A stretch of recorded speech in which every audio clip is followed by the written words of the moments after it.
नमस्कार विद्यार्थी मित्रांनो, श्री नर्सिंग क्लासेसमध्ये तुम्हा सर्वांचं मनपूर्वक अभिनंदन। आज आपण बघणार आहोत community health nursing syllabus. ANM आणि जेएनएमसाठी हा अतिशय उपयुक्त असतो। नंबर 1 आहे सामाजिक आरोग्य परिचर्येकडे वाटचाल। यामध्ये सामाजिक आरोग्य परिचर्येची प्रस्तावना आपण बघणार आहोत। नंबर 2 आहेत पोषण। पोषण या पॉईंटमध्ये आपण व्हिटॅमिन्स, फॅट, प्रोटीन, कार्बोहायड्रेट्स यांचा समावेश यामध्ये आपण करणार आहोत। नंबर 3 आहेत आरोग्य व रोग। नंबर 4 साथरोगशास्त्र। साथरोगशास्त्र या सब पॉईंटमध्ये आपण साथरोगशास्त्रीय त्रिकोण, डेफिनेशन, पॅन्डेमिक, इपिडेमिक यांचा अभ्यास करणार आहोत। नंबर 5 आहे सांसर्गिक रोग। सांसर्गिक रोग म्हणजे ज्यांचा संसर्ग होतो, उदाहरणार्थ कोविड, स्वाईन फ्लू यासारख्या आजाराचा आपण यामध्ये अभ्यास करणार आहोत। नंबर 6 आहेत असंसर्गिक रोग। असंसर्गिक रोग म्हणजे हा आजार ज्या व्यक्तीला झाला त्या व्यक्तीपुरताच हा सीमित असतो, उदाहरणार्थ हार्ट डिसीज, डायबिटीज। नंबर 7 माताबाल आरोग्य सेवा। माताबाल आरोग्य सेवा यामध्ये मातेसाठी, बालकांसाठी ज्या आरोग्यसेवा प्रदान केल्या जातात त्यांचा समावेश होतो, उदाहरणार्थ मातेसाठी जननी शिशु सुरक्षा योजना, बालकांसाठी इंद्रधनुष्य लसीकरण योजना। नंबर 8 भारतातील आरोग्य कार्यक्रम, उदाहरणार्थ लसीकरण, शालेय आरोग्य कार्यक्रम।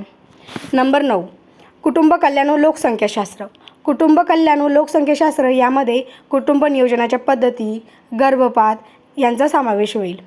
नंबर 10 मानसिक आरोग्य आणि नंबर 11 व्यावसायिक आरोग्य। मानसिक व व्यावसायिक आरोग्य आपले व्यवस्थित राहण्यासाठी, सुदृढ राहण्यासाठी आपण काय करावे यांचा यामध्ये समावेश होतो। नंबर 12 आहेत आरोग्य शिक्षण। आरोग्य शिक्षण देणे खूप गरजेचे असते। आरोग्य शिक्षणाच्या पद्धती, त्याची डेफिनेशन यांचा अभ्यास आपण आरोग्य शिक्षण या पॉईंटमध्ये करणार आहोत। नंबर 13 आहेत रुग्णालयातील कचरा व्यवस्थापन।